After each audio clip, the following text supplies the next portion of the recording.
তো আগের মতো আমি আবার মিনি ব্লগ শুরু করে দিলাম। মন মেজাজ ভালো ছিল না দেখে মাঝখানে কয়দিন বন্ধ দিয়েছিলাম।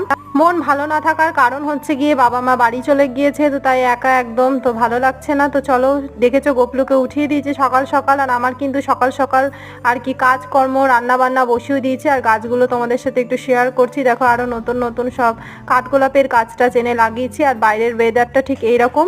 আর দেখো এখন তোমাদের দেখাবো যে এই যে রান্না বান্না হয়ে গেছে, ডাল হয়ে গেছে, ভাত বসিয়ে দিয়েছি, বেগুন ভাজবো আর করবো ডিমের অমলেট, আর সাথে ছিল আলু সেদ্ধ। আর মেয়েকে এখন এই পাউরুটিটা কিন্তু আমি দেবো খেতে। দেখো জানো তো কিছু মানুষের মানে নিজের মানুষের কাছে আমি একসময় এত কষ্ট পেয়েছি, এত দুঃখ পেয়েছি, যেটা বলে বোঝানোর মতো না তোমাদের।